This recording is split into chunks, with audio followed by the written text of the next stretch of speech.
When my fiancé Gavin looked me dead in the eye across the candlelit tablecloth and said, "I can't gamble my empire on you," I didn't scream. I didn't throw my glass of overpriced Sangiovese in his face. I didn't even blink. I just smiled.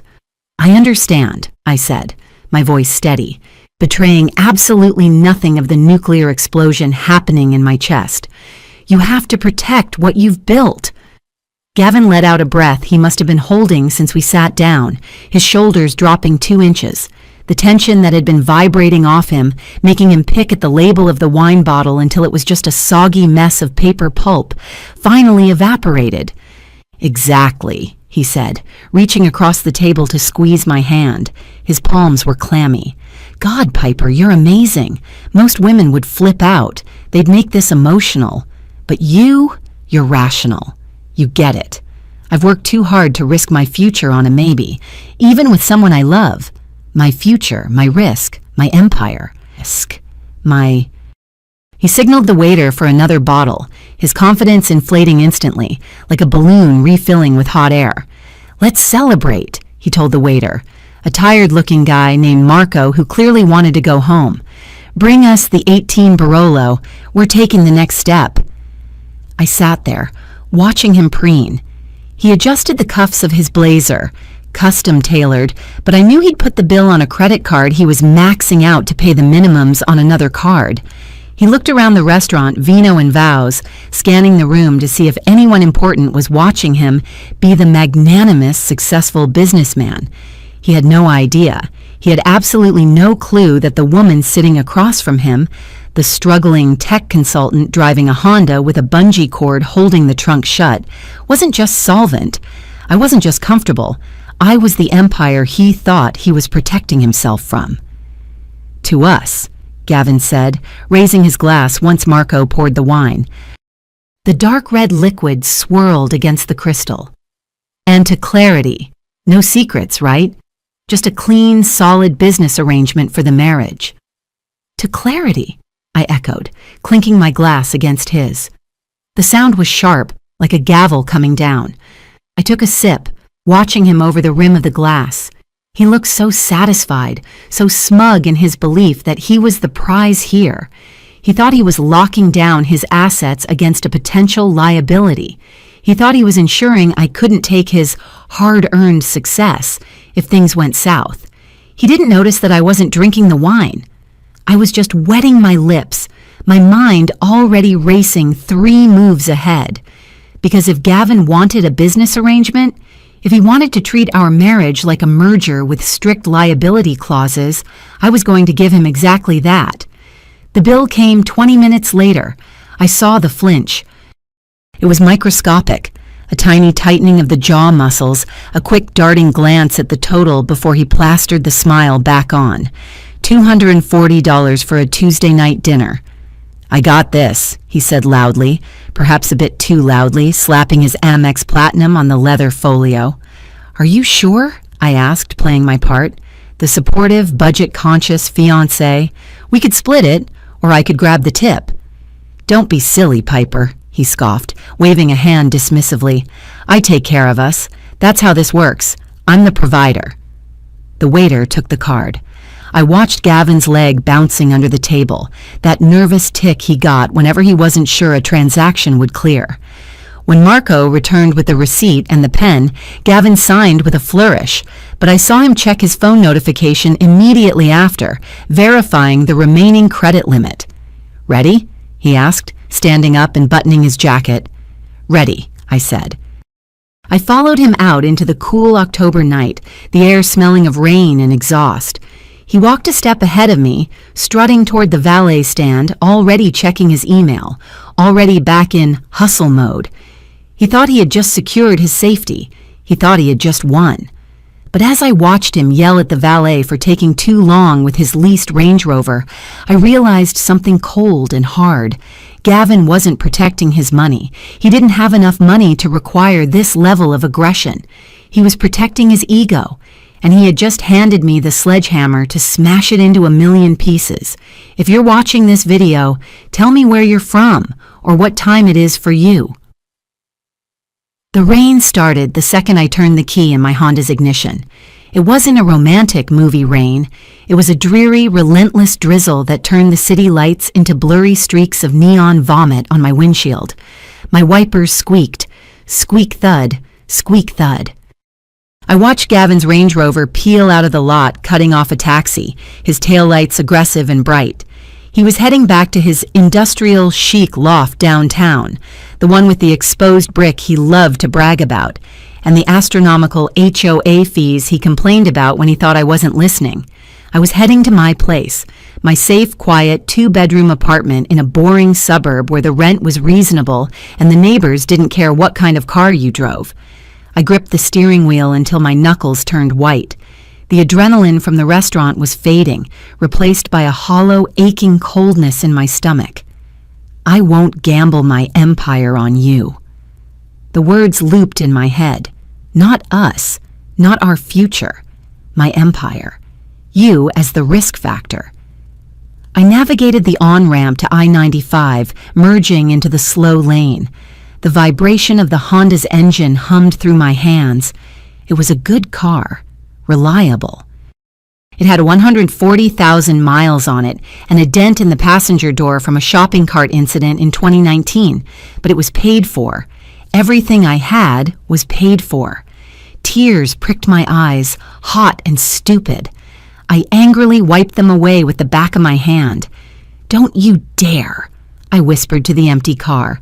"Do not cry over a man who thinks you're a bad investment." But it hurt. God, it hurt. For 3 years I had loved him. I had loved the version of him that was ambitious and charismatic. I had loved the way he could talk to anyone, the way he made me feel like we were a team against the world. I thought we were building something real. I thought he loved me. Just Piper. The girl who liked bad 80s movies and made terrible puns and listened to his rants about zoning laws for hours. But tonight, the mask had slipped. He didn't see a partner. He saw a liability. He saw a potential drain on his resources. I reached for my phone, mounted on the dashboard, and tapped the speed dial for the one person who knew where the bodies were buried.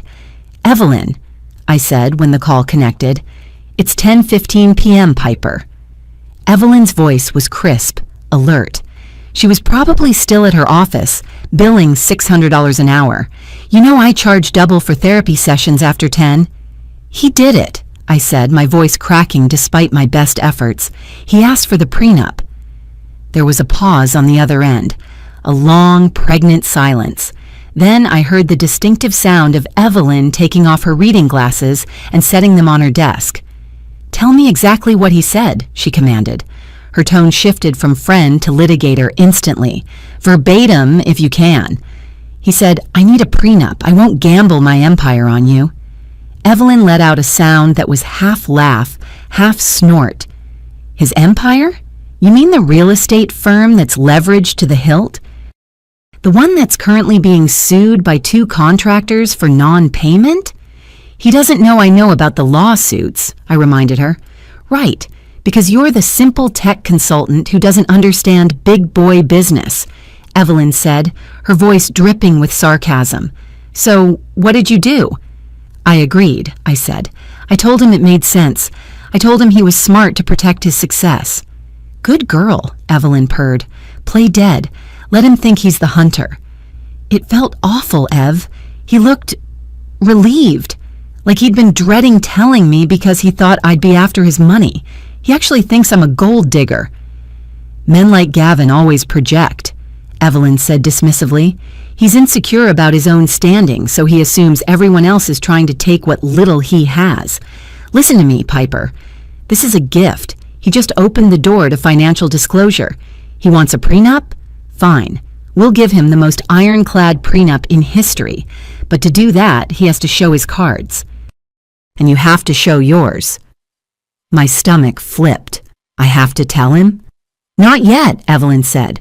"We wait for the draft. Let him send over his insulting little contract. Let him put his arrogance in writing. Once we have that, we counter. And the counter will include a mandatory full financial disclosure clause. If he wants to protect his assets, he has to list them. And so do you." "He's going to lose his mind," I whispered, turning onto my street. The rain was coming down harder now, drumming against the roof. He's going to wish he never learned the word prenup, Evelyn corrected. Go home. Drink some tea. Do not text him. I'll start drafting the strategy in the morning. I hung up and pulled into my assigned parking spot. I sat there for a minute, listening to the rain, staring at the dark windows of my apartment building. It wasn't a penthouse. It wasn't a loft. But inside that apartment was a laptop that held the keys to a kingdom Gavin couldn't even imagine. I wasn't just Piper the consultant anymore. I was Piper Caldwell, creator of Logiflow, and I was about to go to war. I unlocked my apartment door and kicked off my heels immediately. The space was quiet, smelling faintly of the vanilla candle I'd burned yesterday. It was modest. IKEA furniture mixed with a few vintage finds, a beige rug that hid stains well, a TV that was adequate but not impressive. To anyone visiting, this was the home of a woman making maybe $60,000 a year, a woman who clipped coupons and waited for sales at Target. I walked past the living room and into the second bedroom, which I used as my office. This was the only room where the facade cracked, if you knew what to look for. The chair wasn't from Staples. It was a Herman Miller Aeron, bought for ergonomic necessity, not status. The monitor setup was professional grade. I sat down and woke up my computer. The screen glowed to life, demanding a biometric scan. I pressed my thumb against the reader. Access granted. I navigated to the secure portal for Logiflow. The dashboard loaded, a sleek interface of graphs and real-time data streams. Current active licenses, 4,218 daily active users, 89,000 payments, month-to-date royalties, 52,430. So I stared at the number, $52,000, and it was only the 18th of the month. 6 years ago, I was eating ramen and coding in my pajamas, trying to solve a supply chain inefficiency I'd noticed during a temp job at a warehouse. I built Logiflow to automate inventory tracking for mid-sized logistics companies. I didn't sell the company. I licensed the software. Every time a truck moved, every time a pallet was scanned in a warehouse in Ohio or a distribution center in Nevada, I made pennies. But millions of pennies add up. I clicked over to my investment portfolio tab. Total portfolio value, $9,540,200. My real estate tab showed my 7 rental properties, the duplex in Austin, the fourplex in Phoenix, the single-family homes in Columbus, all managed by property management firms, all generating steady, boring, beautiful cash flow. I wasn't a billionaire, I wasn't buying islands, but I had fuck you money. And Gavin, my fiancé, the man who lectured me about being smart with my credit card points, had absolutely no idea. Why? The memory hit me like a physical blow. I was 14, standing at the top of the stairs in my childhood home, clutching the banister. You spent it on what? My mother's voice, a shriek that tore through the drywall. It's an investment, clear. My father, desperate, cornered. I had to keep up appearances. Dave at the club just bought a boat. I can't look like the poor relation. They divorced 2 years later. The fight wasn't about love. It was about money. It was about my father using money he didn't have to buy things he didn't need to impress people he didn't like. It destroyed us. We lost the house. We lost the car.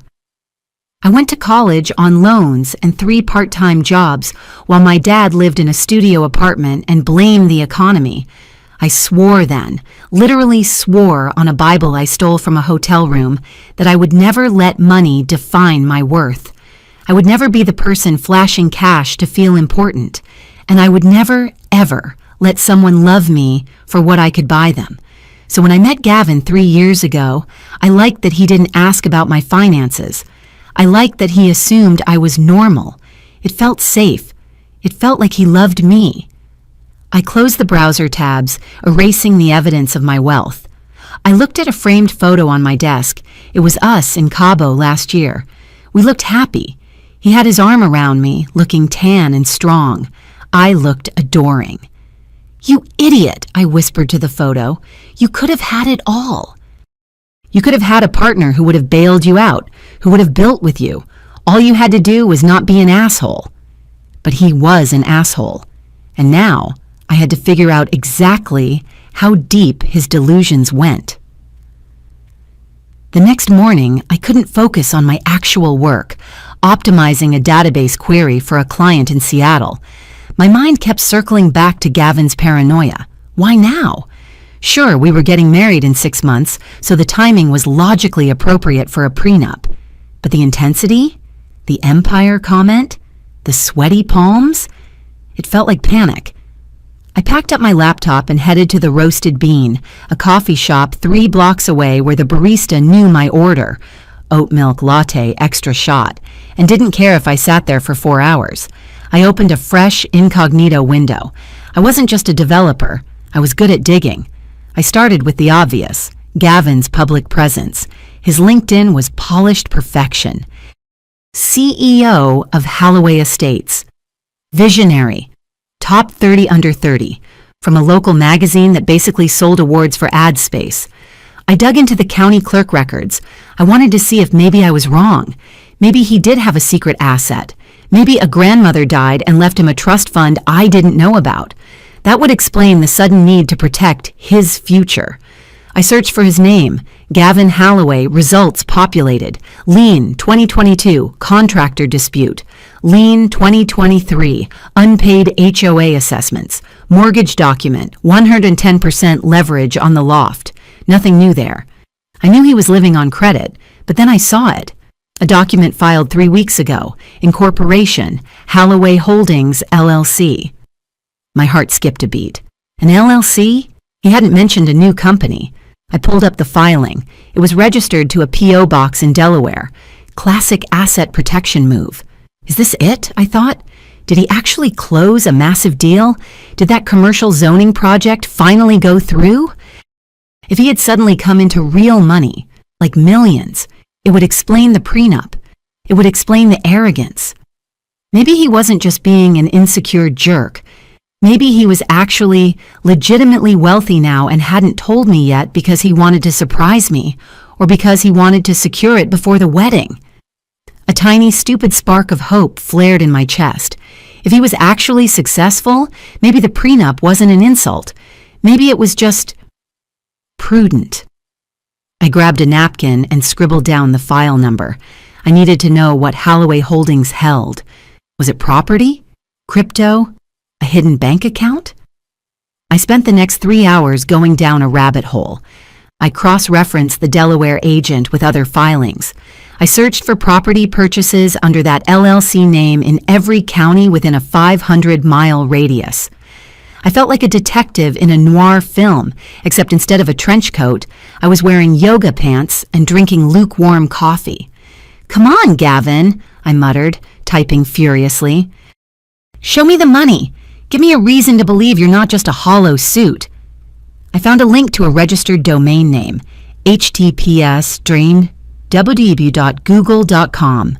Search Kikahisti, HollowayHoldings.com. The site was under construction. I ran a What You Eyes lookup on the domain. It was registered yesterday. The timeline didn't add up. If he had assets to protect now, why register the holding company yesterday? Unless he was moving money now, hiding something now. My phone buzzed. A text from Gavin. "Hey babe, thinking about you. Dinner at my mom's Sunday? She wants to discuss the seating chart. Love you." "Love you," I read. I looked back at the screen, at the empty shell of an LLC that seemed to exist for no reason. "I'm going to find out what you're hiding, Gavin," I thought, and I pray to God it's actually money. Because if it's just more debt, I don't know if I can keep a straight face. Martha Holloway's house was exactly like Martha Holloway. Stiff, expensive looking from a distance, but fraying at the edges if you got too close. It was a McMansion in a gated community that had been trendy in 2005. Now the stucco was staining and the landscaping was a little overgrown, but Martha still poured tea like she was hosting the Queen of England. We were on the patio. The iron chairs were uncomfortable. Gavin was wearing a polo shirt that was tucked in too tight. So, Martha said, setting down the silver teapot. She didn't look at me. She looked at Gavin. Have you two settled the paperwork? She meant the prenup, obviously. We discussed it, Mom, Gavin said, slicing into a scone like he was performing surgery. Piper is on board. She understands the stakes. Martha finally turned her gaze to me. Her eyes were small and bead-like, heavily lined with eyeliner that had migrated into the creases of her lids. I must say, Piper, I'm relieved, she said. Gavin has worked so incredibly hard. This family has a legacy to protect. Legacy? I wanted to laugh. What legacy? The legacy of your late husband's bankruptcy in '08? The legacy of the second mortgage you took out to pay for Gavin's private school tuition? But I smiled. The good fiancé smile.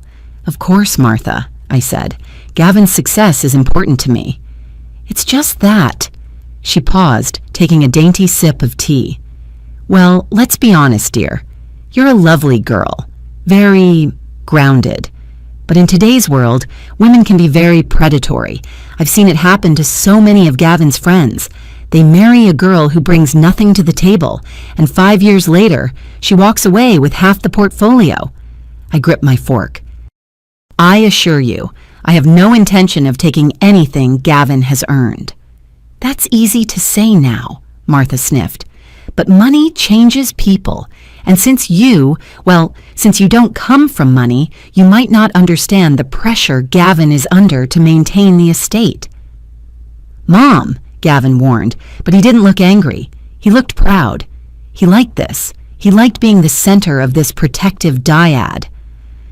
I'm just saying, Martha continued, buttering her scone aggressively. It's a lopsided equation, isn't it? Gavin brings the assets, the connections, the business. You bring, yourself. And that's fine, it's traditional.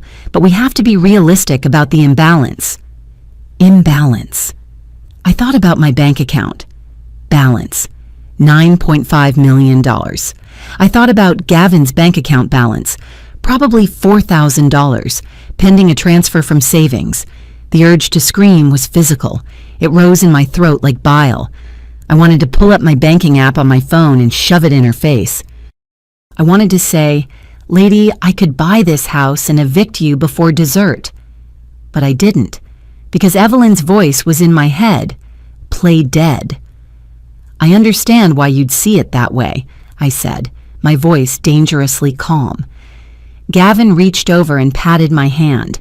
It was a patronizing pat, the kind you give a dog that successfully sat on command. Don't worry, Mom, he said. Piper isn't like those other girls. She knows her place in the partnership. She's supportive. She's not here for the money. Good, Martha said, because with this prenup, there won't be any money for her if she leaves. She smiled at me, a predator's smile. More tea, Piper? I'd love some, I said. Thank you. I watched the tea pour into the cup, dark and swirling. I decided right then and there, when the reveal happened, and it would happen, I wanted a front row seat to Martha Halloway's face. 3 days later, the Halloway Holdings LLC mystery unraveled, and it wasn't the treasure chest I'd hypothesized. It was a dumpster fire. I was back in my home office cross-referencing a title transfer I'd finally dug up from a deeply buried county database in rural Pennsylvania. Gavin hadn't bought a new asset. He hadn't closed a big deal. He had bought a literal swamp. Well, not a swamp, a foreclosure, a dilapidated commercial strip in a town that had lost its main factory 5 years ago. He'd bought it for pennies on the dollar, probably thinking he could flip it or rezone it. But here was the kicker. The environmental report attached to the deed showed massive asbestos contamination. Halloway Holdings, LLC wasn't created to hold profits. It was created to quarantine liability. He had bought a lemon, realized it was going to cost millions to clean up, and shoved it into a shell company to keep it off his personal credit report before the wedding. He wasn't hiding wealth. He was hiding failure. I sat back in my Herman Miller chair staring at the PDF on my screen. The realization washed over me, cold and clarifying. The prenup wasn't about protecting his future billions. It wasn't about the empire. It was about the lie. He needed the prenup to legally reinforce the idea that he was the one with the assets. By forcing me to sign a document that waived my rights to his wealth, he was making the wealth real in his own mind. If a lawyer wrote it down, it must be true. It was all theater. The LLC, the empire talk, the prenup. It was a stage play designed to convince himself and his mother and his friends that he was the tycoon and I was the peasant. He didn't fear me taking his money. He feared me finding out he had none. "Oh my God," I whispered. "He's broke. He's actually genuinely broke." I felt a strange mix of pity and disgust. Pity, because it must be exhausting to live like that, constantly looking over your shoulder, constantly inflating your own tires. Disgust, because instead of trusting me, instead of coming to me and saying, "Hey, I made a mistake, I'm in over my head," he decided to legally subjugate me to protect his fragile ego. He chose humiliation for me over vulnerability for himself. That was the breaking point. The pity evaporated, leaving only the cold, hard resolve of a woman who knows exactly what her net worth is. My phone rang. It was Evelyn. "I have the draft," she said. "His lawyer, Robert Bennett, just emailed it over. Piper, it's colorful." "How bad?" Clause 4. In the event of divorce, any jointly purchased property defaults to Gavin unless you can prove you paid 70% of the cost. Not 50, 70. What? Clause 9. You waive all alimony regardless of fault, even if he cheats. Even if he abandons you. Keep going. Clause 12. The engagement ring is classified as a conditional loan and must be returned within 48 hours of separation. I looked at the ring on my finger. A generic solitaire, 1.5 carats. Probably lab-grown, though he claimed it was mined. "He wants to borrow my finger to display his ring," I said. "Basically. So, are we ready to drop the hammer?" "Yes," I said. "Send the counter. Add the transparency clause. I want to see everything. I want him to have to list that swamp in Pennsylvania. I want him to have to write down the balance on his credit cards." "With pleasure," Evelyn said. "I'll draft the counter proposal tonight. Full financial disclosure, 5 years of tax returns, all bank statements, all business valuations. It'll look like standard due diligence." "Do it," I said. "And Ev?" "Yeah? Make sure the meeting is in person. I want to look him in the eye when he realizes he played himself." Evelyn's office was in a glass and steel tower that screamed, "Don't mess with us." It smelled of expensive espresso and fear. I sat across from her at her sleek white desk. The printed copy of Gavin's prenup lay between us like a dead animal. "Okay," Evelyn said, tapping the paper with a manicured fingernail. "Here's the strategy. We don't fight the 70% clause. We don't fight the ring clause. We don't fight the alimony waiver." "We don't?" I asked, surprised. "But they're abusive." "They're unenforceable in a lot of ways, but that's not the point." Evelyn smiled, a shark-like baring of teeth. "If we fight the terms, he gets defensive. He thinks you're grabbing for money. We want him comfortable. We want him feeling like he won." "So we just agree?" "We agree to his terms," Evelyn said, "but we add our condition. We say, Piper is happy to sign this to prove her love and lack of financial interest. However, her legal counsel, that's me, advises that for the document to be ironclad and defensible in court, there must be total transparency.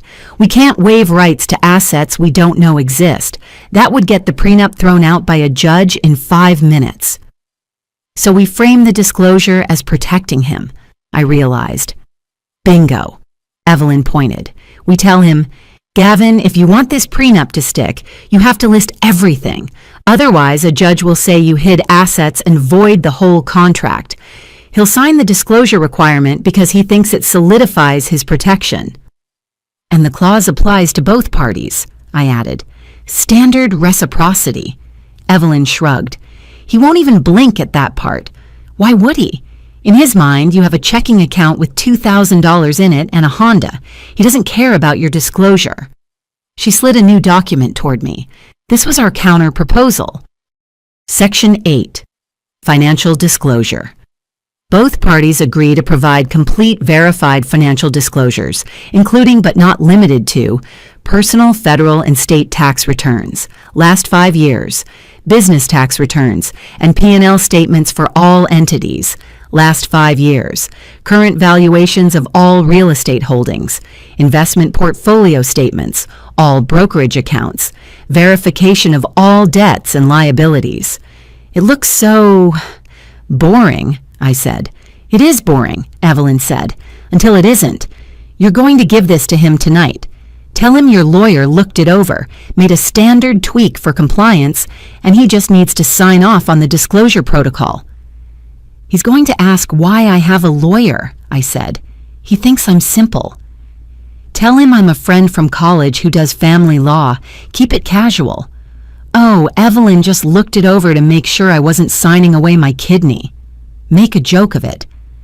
I picked up the document. It felt heavy. You ready for this? Evelyn asked, her expression softening slightly. Once you give him this, the clock starts ticking. He's going to see your financials at the signing next week. There's no going back. I don't want to go back, I said. I want to go forward. I want to see the look on his face. Revenge is a dish best served with certified bank statements, Evelyn quipped. I left Evelyn's office and stepped into the elevator. The doors were closing when a hand jammed in to stop them. Travis, Gavin's business partner, stumbled in. He looked like hell. His tie was loose, his hair was messy, and he was holding a stack of files that looked ready to slide out of his grip. Piper? He blinked, surprised to see me. Hey, Travis, I said, shifting my own folder, the prenup behind my back. Long day? You have no idea, he sighed, leaning against the elevator wall. He rubbed his eyes. Gavin is, well, you know Gavin. Intense, I offered. That's one word for it. Travis laughed, but it was a dry, humorless sound. Look, Piper, I know it's none of my business. He hesitated. The elevator dinged for the lobby, but neither of us moved. What? I asked. Travis looked at me with genuine sympathy. He thought I was the poor, beleaguered fiancé dealing with a groomzilla. If he's pressuring you about the wedding budget or the honeymoon costs, just ignore him, okay? He's stressing out because the downtown deal, the warehouse conversion, it stalled. We're waiting on a check that was supposed to clear 3 months ago. My eyes widened. Travis was giving me the confirmation I hadn't even asked for. Is it bad? I asked, keeping my voice innocent. It's tight, Travis admitted, lowering his voice. We're shuffling funds to keep payroll moving. He's terrified of looking weak, so he takes it out on everyone else. He's not mad at you, Piper. He's just broke until that deal closes. Broke until the deal closes. Which meant he was broke now. Thanks, Travis, I said genuinely. That helps to know. I've been worried. He loves you, Travis said, trying to be a good friend. He's just a lot of smoke and mirrors sometimes, but he'll come through. I'm sure he will, I said. We walked out into the lobby. Travis headed toward the parking garage, probably to go home to a similar stress. I watched him go. Travis was a decent guy. He did the actual work at Holloway Estates while Gavin did the visionary stuff. Travis was the one who would be left holding the bag when Gavin's house of cards collapsed. I made a mental note. After this blows up, offer Travis a job consulting for log flow. He knows real estate logistics. But for now, I had what I needed. Confirmation from the inside. Gavin wasn't just hiding assets, he was drowning. And the prenup was his life raft. He thought that by locking me down and ensuring I couldn't take anything, he was somehow securing a future that didn't exist yet. He was protecting a ghost. That night, I ordered Thai food, Gavin's favorite. Pad See-Ew with extra beef. I set the table. I lit a candle. I made sure the apartment looked cozy and non-threatening. Gavin came in around 7:30. He looked wired, that frantic energy he got when he'd been faking confidence all day. "Smells good," he said, dropping his keys on the counter. He kissed my cheek, but his eyes were on his phone. "I got the pad CU," I said, "and I got the paperwork back." Gavin froze. He slowly put his phone down. "Oh, you had your friend look at it?" "Yeah, Evelyn. She's super chill. She just scanned it to make sure I understood the legal jargon."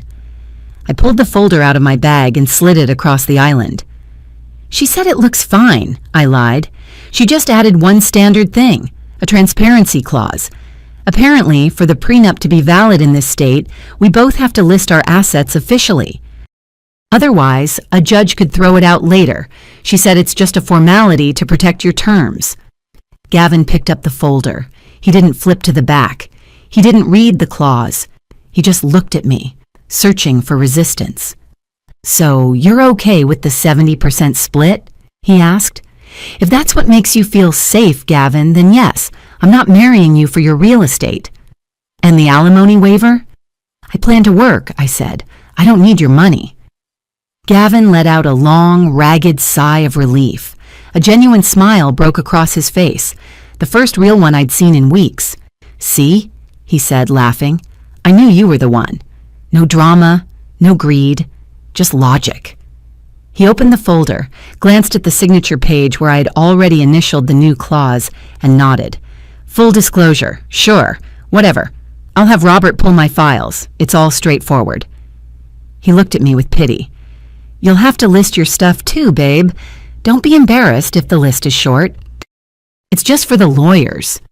"Don't be embarrassed." I smiled. It was my best acting work yet. "I'll dig up my tax returns," I said meekly. "It shouldn't take long." "Great. Let's sign next Tuesday? Get it done before the tasting at the caterer?" "Tuesday is perfect," I said.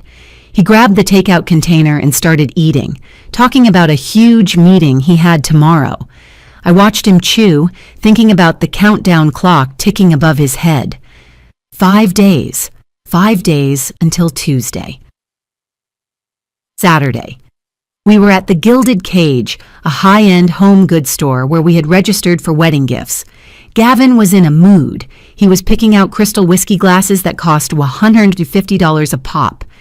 "We need a full set of 12, he declared, holding one up to the light, "for entertaining clients." "Do we need 12? I asked, looking at the price tag. "That's like $2,000, Gavin." "Quality speaks, Piper. When people come to our home, they judge the details." He carried the box to the register. He added a $400 decanter and a set of marble coasters that cost more than my first car. The total came to $2,140. Gavin pulled out his card, the same Amex Platinum from dinner. He handed it to the clerk, a young woman with a nose ring who looked bored. She swiped it. Beep. She frowned. She swiped it again. Beep. "It's declining," she said flatly. The air sucked out of the room. Gavin's face turned a violent shade of red. "That's impossible," he snapped. "Run it again. It's a chip error." "I ran it twice, sir. It says, 'Do not honor.'" People in line behind us started to shuffle. A woman sighed loudly. "Here," Gavin said, fumbling for his wallet. He pulled out a Visa. "Try this one. The Amex fraud protection is too sensitive. I probably triggered it with the huge deposit I made yesterday." The clerk took the Visa. Beep. Declined. Gavin looked like he was going to vomit. He was sweating now, visible beads forming on his forehead. I don't understand," he stammered. "I can pay," I said quietly. I reached into my purse and pulled out my debit card. It was a standard blue card from a credit union. No black titanium. No gold lettering. "No," Gavin hissed, grabbing my wrist. "Put that away." "Gavin, people are waiting. I have savings. It's fine."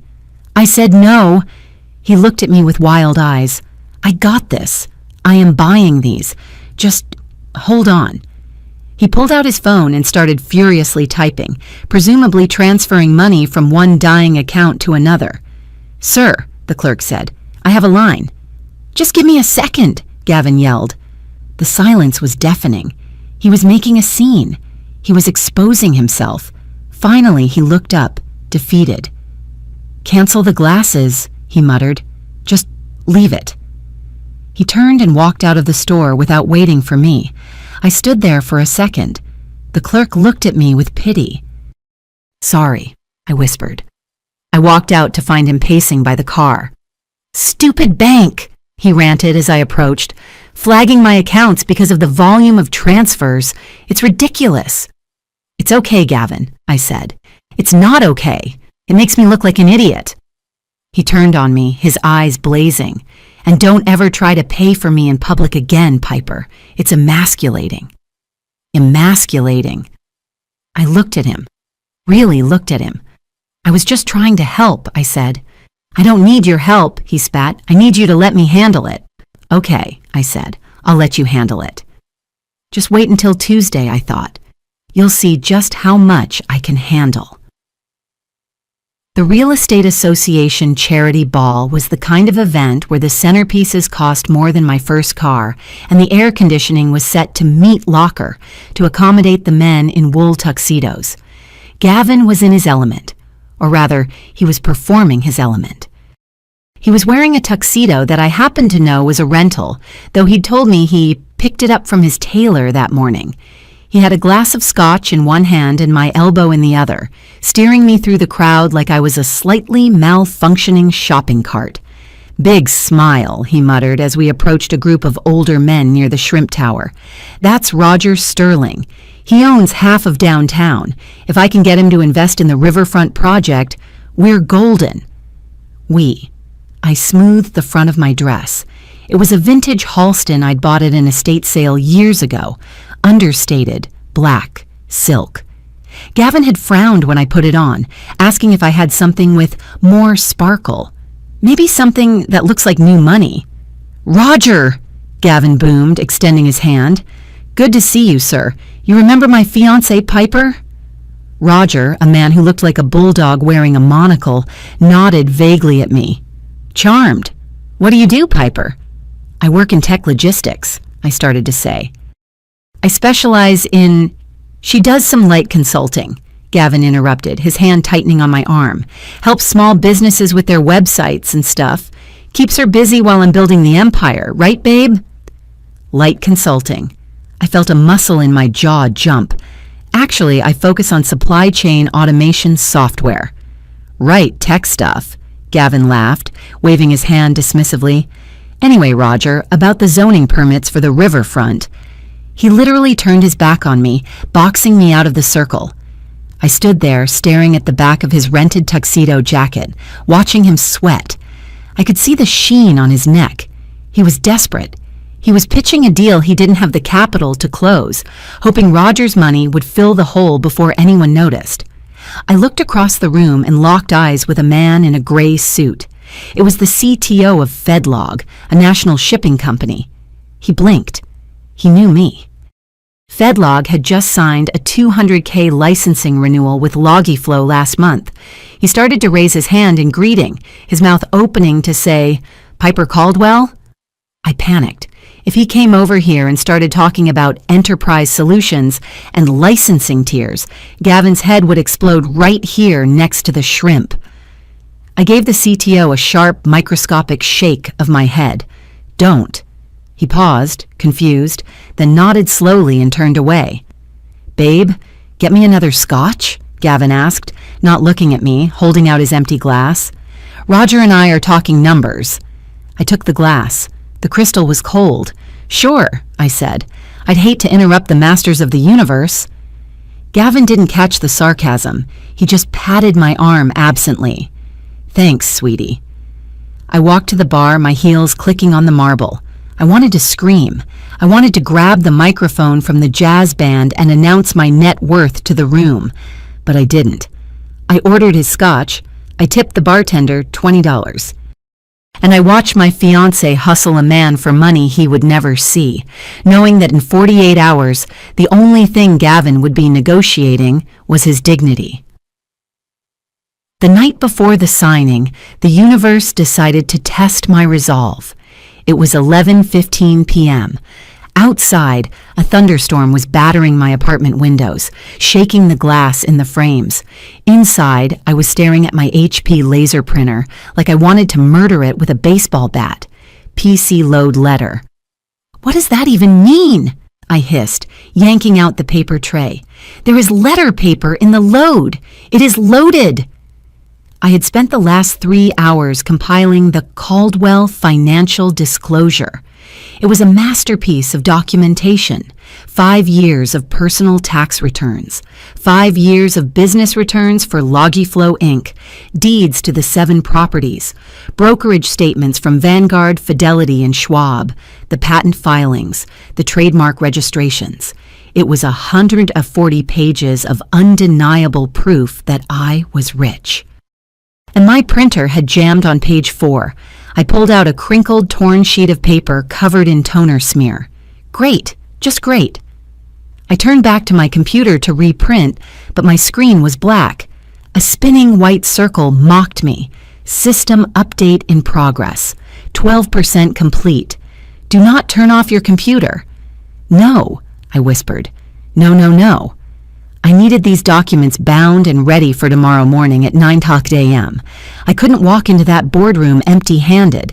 If I showed up without the papers, Gavin would think I was stalling. He'd think I was hiding debt. Or worse, he'd think I was bowing out. I needed the physical weight of the paper. I needed the thud it would make on the table. I grabbed my keys and my external hard drive. I threw on a hoodie over my pajamas and ran out to my Honda. The rain was torrential. My windshield wipers were fighting a losing battle as I hydroplaned my way to the 24-hour FedEx office on 4th Street. The shop was fluorescent bright and smelled of ozone and despair. A teenager with purple hair and a nose ring was behind the counter, scrolling on his phone. I need to print, I said, breathless, shaking rain off my umbrella. A lot, and I need it spiral bound, now. Self-service machines are over there, he mumbled, not looking up. I plugged my drive into the copier. The interface was slow. My hands were shaking. Why was I so nervous? I held all the cards. I was the one with the money. But standing there in the harsh light, watching the machine spit out page after page of my financial history, 9.5 million 52,000 month, I felt a wave of nausea. This wasn't just paper. It was a grenade. Once I handed this over, everything changed. Gavin wouldn't just be surprised, he would be destroyed. His reality, the one where he was the big man and I was the little woman, would be deleted. I watched the page with the Logiflow valuation slide out. Estimated intellectual property value, $12,000. I picked it up. The paper was warm. You binding that? The kid asked, suddenly appearing behind me. He glanced at the paper. Then he looked at me. Wet hair, no makeup, oversized hoodie. Then he looked back at the number on the page. Yeah, I said, stacking the sheets. I'm binding it. Cool, he said, popping his gum. That's a lot of zeros. You have no idea, I said. I paid $45 for the rush binding. I walked out into the rain, clutching the plastic-covered dossier to my chest like a holy book. I was ready. My alarm went off at 7 a.m., but I had been staring at the ceiling since 4. I showered in scalding water, scrubbing my skin until it was pink, trying to wash away the feeling of impending doom. Today was the day. I stood in front of my closet, wrapped in a towel. What does one wear to an execution? Gavin expected Piper the consultant. He expected Gap trousers and a sensible blouse. I pushed those hangers aside. I reached for the back of the closet, unzipping a garment bag I hadn't touched in 3 years. It was a navy blue Alexander McQueen power suit, sharp shoulders, tailored waist, pants that hit exactly at the ankle. It was severe. It was professional. It was the kind of suit you wear when you're acquiring a competitor, not marrying one. I put it on. I pulled my hair back into a tight, low bun. Minimal makeup. No jewelry except the engagement ring. The conditional loan. My phone buzzed on the vanity. Gavin calling. I stared at the screen for 3 rings before answering. "Hey," I said. "Morning, babe." His voice was chirpy, manic. "You up? You ready?" "I'm ready." "Great. I'm already at Robert's office. Listen, don't stress about the parking. I had Robert validate a spot for you. Just pull into the garage." Robert, not Mr. Bennett. He was trying so hard to sound like an insider. "Okay," I said. "And hey," his voice dropped, becoming soft, almost conspiratorial. "This is going to be quick and painless. Just some signatures and then we can put this whole ugly business stuff behind us. We can go to lunch. That French place you like?" Quick and painless. He sounded so relieved. He really thought the hard part was over. He thought the victory lap started now. "Sounds good, Gavin," I said. "I'll see you in 20 minutes." I hung up. I looked at myself in the mirror. The woman staring back didn't look like a fiancé. She looked like a CEO. "Quick and painless," I repeated to the empty room. I picked up the thick, spiral-bound dossier from my dresser. "Not for you," I whispered. Robert Bennett's law firm occupied the top 3 floors of the tallest building in the city. The lobby was all marble and intimidation. The air conditioning was set to a temperature that suggested they were preserving bodies. I checked in at the reception desk. The receptionist, a woman with perfect bone structure and a headset, looked me up and down. My suit clearly confused her. It didn't match the Honda Civic vibes Gavin had probably described to his lawyer. "Conference room B," she said. "Mr. Halloway is already inside." I walked down the long corridor. The carpet was so thick it swallowed the sound of my heels. I opened the heavy oak door. The room was vast. One entire wall was floor-to-ceiling glass overlooking the city skyline. In the center was a boat-shaped table that could seat 20. Gavin was sitting on the left side, looking small despite his best efforts to spread out. He jumped up when I entered. "Piper!" He rushed over to kiss my cheek. He smelled of expensive cologne and fear sweat. "You look... wow.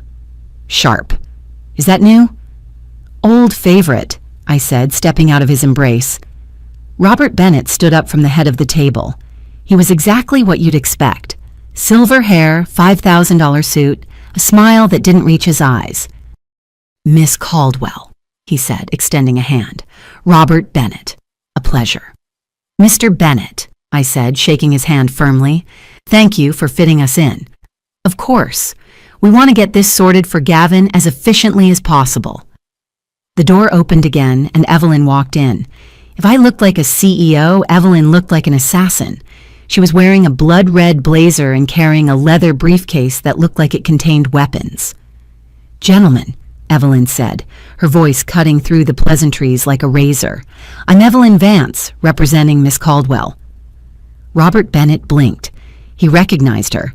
Evelyn had humiliated one of his partners in court last year. "Ms. Vance," Bennett said, his smile tightening. "I didn't realize you were handling small family matters now."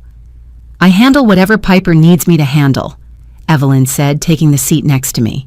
She placed her briefcase on the table with a heavy thud. Gavin looked between them, confused. He laughed nervously. "Everyone knows each other? Great, that's great. Let's just sign this thing?" "Asset disclosure first," Evelyn said coolly, as agreed. Robert Bennett cleared his throat and opened a thin folder in front of him. "Right. Per the addendum Miss Caldwell requested, we've prepared Gavin's full financial disclosure." He slid a single stapled packet across the table toward Evelyn. "It's all fairly standard," Bennett said, sounding bored. "Mr. Halloway has significant holdings in commercial real estate, as well as the brand equity of Halloway Estates." Evelyn opened the packet. I leaned in to look. It was exactly what I expected, but seeing it in black and white was breathtaking. Assets: Halloway Estates, brand valuation, $500,000. Based on what? Vibes? Primary residence, the loft. Valued at $850,000. Mortgage balance $820,000. Vehicle 2023 Range Rover. Leased. Checking account $4,200. Halloway Holdings. LLC valued at $1.5 million. I pointed to the last line. "What is Halloway Holdings?" I asked, feigning innocence. Gavin puffed out his chest. "That's a strategic land acquisition in Pennsylvania, prime development territory. We're looking at rezoning for a logistics hub." The swamp. He valued the asbestos swamp at $1.5 million. "It says here the valuation is projected," Evelyn noted, tapping the page. "Is there a current appraisal?" "The market is fluid," Gavin snapped. "The potential is what matters. Investors buy potential." "Right," Evelyn said. She flipped the page. "And the liabilities? Credit cards totaling $85,000. Gavin flinched. "Business expenses. It's leverage. You have to spend money to make money." "Of course," Evelyn said. She closed the folder. So there it was. His net worth, if you stripped away the imaginary brand value and the fake swamp appraisal, was negative. He was technically insolvent. Gavin leaned back, crossing his arms. He looked smug. He thought he had just dazzled me. He thought I was looking at that 1.5 million swamp number and thinking, "Wow, I'm marrying a tycoon." "Satisfied?" Gavin asked, a little smirk playing on his lips. "I know the numbers are big, Piper. Don't be intimidated. It's just business." I looked at him. The pity was gone. Now I just wanted it over. "Very impressive, Gavin," I said. "Okay then," Bennett said, uncapping a fountain pen. "Let's move to Miss Caldwell's disclosure. I assume it's straightforward? W-2 forms? A checking account?" Evelyn smiled. It was a terrifying smile. "Not exactly," she said. Evelyn reached into her briefcase. She didn't pull out a stapled packet. She pulled out the spiral-bound, plastic-covered 140-page dossier I had printed at FedEx in the middle of the night. It was an inch thick. She slid it across the mahogany table. It made a heavy, sliding sound. Shh. Thunk. It stopped right in front of Robert Bennett. The room went silent. You could hear the hum of the air conditioning. Gavin stared at the book. "What is that?" "Miss Caldwell's financial disclosure," Evelyn said, her voice perfectly level, "per your request for total transparency." Bennett looked at the thick document. He looked at me. Then he opened the cover. I watched his eyes. They scanned the first page, the summary sheet. His eyebrows went up, then they went higher. Then his forehead creased. He flipped the page, then another. Then he started flipping faster, his eyes darting back and forth like he was watching a ping-pong match. "This," Bennett started, then stopped. He looked at Evelyn. "This is verified?" "Certified by her CPA this morning," Evelyn said. "Tax returns are attached." "What?" Gavin laughed, a nervous, high-pitched sound. "What is it? Did you list your Beanie Baby collection, Piper?" Bennett didn't laugh. He looked up at Gavin, and for the first time, the professional mask slipped. He looked at his client with something resembling horror.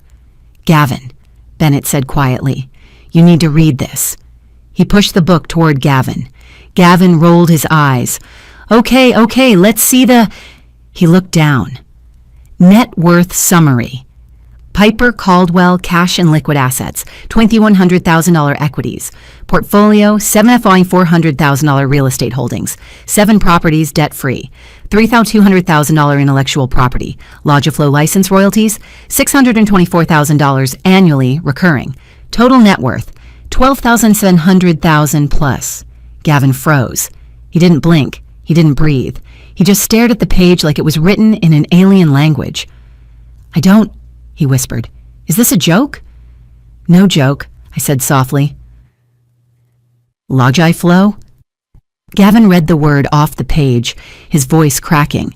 The warehouse thing? You said that was just consulting." "I said I work in supply chain automation," I corrected. "I built the software, Gavin. I own the IP. Every time a package is scanned at a FedLog facility, I get paid." He flipped the page violently. "Properties? You own an apartment complex in Phoenix? Since when?" "Since 2019, I said. I bought it with the royalties from the version 2.0 launch." He looked up at me. His face was pale, drained of blood. The smugness was gone, replaced by a raw, naked shock. But then, the shock turned. It twisted into something ugly. His eyes narrowed. "You lied to me," he said. "I never lied," I said calmly. "I told you I was comfortable. I told you I had savings. You never asked for a number. You just assumed." "You let me pay for dinner," he shouted, standing up. His chair scraped loudly against the floor. You let me talk about my empire while you were sitting on this?" He slammed his hand down on the dossier. "You made a fool of me," he hissed. "You sat there and laughed at me." "I didn't laugh, Gavin. I listened. I supported you. I agreed to sign your prenup." "To mock me?" He pointed a shaking finger at my face. "You did this to humiliate me. You wanted this moment. You wanted to see me look small." "I wanted a partner," I said, my voice finally rising, the emotion breaking through the cool facade. "I wanted someone who loved me, not my net worth. But you told me you couldn't gamble your future on me. You told me I was a risk. Well, here's the risk, Gavin. I'm the one with the empire, and you're the one who just tried to sign a contract waiving your right to any of it." Gavin looked at Robert Bennett. "Did you know about this?" Bennett held up his hands. "Gavin, I had no idea. But legally speaking, if you sign the prenup now, you are waiving claim to all of these assets. It's actually extremely beneficial for Miss Caldwell." Gavin looked at the prenup, the document he had demanded, the cage he had built for me. If we got married and he signed this, he got nothing. If we divorced, he got nothing. He had designed a trap for a gold digger and caught himself in it. He looked at me one last time.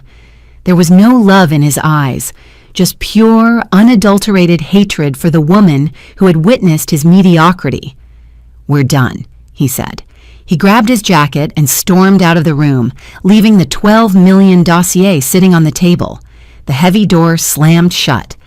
Bennett cleared his throat. He looked at Evelyn. "Well," he said, loosening his tie, "that was unexpected." Evelyn smirked. "I believe we're done here, Robert." For 48 hours, silence. Then a text. "Come over. We need to resolve this." I went. Not because I wanted to get back together, but because I needed the period at the end of the sentence. I walked into his loft. It was dark. The curtains were drawn. Gavin was sitting on his leather couch, nursing a whiskey. He looked wrecked, stubble on his chin, dark circles under his eyes. "You came," he said, not standing up. "I came to get my things," I said. "I left a box of books here." "Sit down, Piper." "I'll stand." He swirled the ice in his glass. "I've been thinking about the money, about us." "There is no us, Gavin." "There could be," he said, looking up. His eyes were desperate. "I overreacted. I was shocked. You have to admit, dropping that on a guy in a meeting, it was a lot." "You demanded the meeting, Gavin." "I know." He rubbed his face. "Look, I'm willing to move past it. I'm willing to forgive the deception." Forgive the deception. The audacity was breathtaking. "But," he continued, leaning forward, "we have a problem. The optics." "The optics?" "My investors, my clients, my mother. They all think I'm the provider. If they find out you're worth 10 times what I am, if they find out I'm living in a leased condo and you're the tycoon, I look weak, Piper. I look like a joke." "So?" I asked. "So I have a solution." He picked up a document from the coffee table. "It's a non-disclosure agreement." I stared at him. "You want me to sign an NDA?" "Just regarding your finances," he said quickly. "We get married. We pool our money in a joint account. I manage it for appearances. And you keep the specifics of your wealth confidential, legally confidential. You don't tell my mom. You don't tell the guys at the club. To the world, I'm the success story. You're just my wife." He held out the paper. He actually looked hopeful. He thought this was a compromise. He thought he was being generous by offering to marry me, as long as I agreed to be legally invisible. "You want me to shrink?" I said slowly. You want me to hide the thing I built, the thing I worked 6 years for, so you can pretend to be a big man. It's not shrinking, he argued.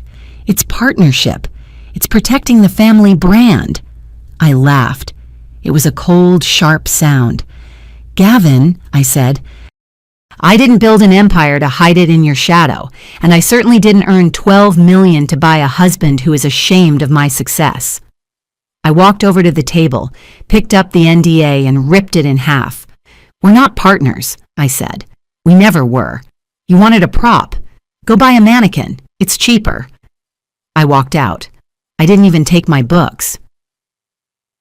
The breakup was messy, not because of me, but because Gavin couldn't stop talking. He went on the offensive. He had to control the narrative before the truth got out. I started getting texts from mutual friends. Jenna. Piper. Is it true you lied to Gavin about debt? He says you tried to trick him into paying off your loans. Mark. Dude, not cool leading him on if you were broke. He was spinning a story where I was the financial disaster. He was telling people he called off the wedding because he found out I was drowning in secret debt and tried to trap him without a prenup. It was brilliant in a sociopathic way. It inoculated him against the truth. If I came out now and said, actually, I'm rich, everyone would think I was lying to save face. I sat in my apartment watching the texts roll in, feeling helpless. He was winning the PR war. Then the unexpected happened. I got a call from Travis. Hey, Travis said. He sounded awkward. So, Gavin is telling everyone you're destitute. I know, I said tiredly. Yeah, well, we had a meeting with Robert Bennett today regarding the firm's retainer, Travis said. And Robert let something slip. He implied that Holloway Estates lost a whale of a client by losing you. Travis paused. I did some digging, Piper. I looked up Log-I Flow. I saw the patent filing with your name on it. Travis, I just wanted you to know, he interrupted. I corrected the record. We were at drinks with the investors tonight. Gavin started his, she was after my money spiel, and I told them the truth. I told them you were the one with the assets, and he was the one who fumbled the bag. You didn't have to do that, I said, a lump forming in my throat. I did, Travis said, because he's putting the firm at risk with his lies. And honestly, it was really satisfying to watch him try to explain why he dumped a multi-millionaire for being broke. The rumors died overnight. The texts stopped. And then the apologies started coming in. But I deleted them all. I didn't need their validation. I just needed out. 3 months later, the coffee shop was quiet. It was a Tuesday afternoon. I was sitting in the back working on Log-I Flow 3.0. My life had returned to normal, quiet, peaceful, rich. I had bought a new house, not a mansion, but a beautiful mid-century modern with a view of the hills. I paid cash. Is this seat taken? I looked up. A guy was standing there holding a stack of history exams. He had messy hair, a tweed jacket with elbow patches, ironic, and a warm smile. No, I said. All yours. He sat down. He started grading papers with a red pen, muttering to himself. Come on, Tyler. The War of 1812 was not against aliens. I laughed. He looked up, grinning. Sorry, high schoolers. The creativity is terrifying. I'm Piper, I said. David, he said. History teacher, clearly. We talked for an hour. We talked about history. We talked about bad sci-fi movies. We talked about coffee. And then he asked, So what do you do? I hesitated. The old reflex was there, to say consultant, to minimize, to hide, to protect myself from the ego fragility of men. But then I remembered Gavin. I remembered the prenup. I remembered the exhaustion of the lie. I looked David in the eye. I'm a software engineer, I said. I own a logistics company. It's actually pretty successful. David didn't flinch. He didn't look threatened.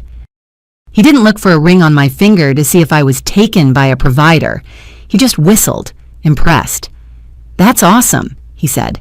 So, Does that mean you can afford to buy the next round of pastries?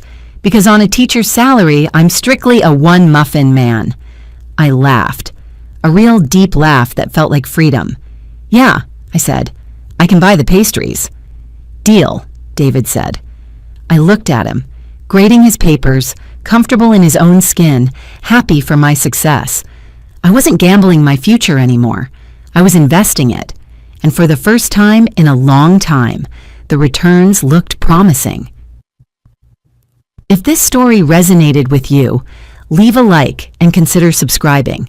You can also drop any comment below, even just one word. Maybe tell me where you're watching from, or what time it is right now. Sometimes one word is enough to say you were here.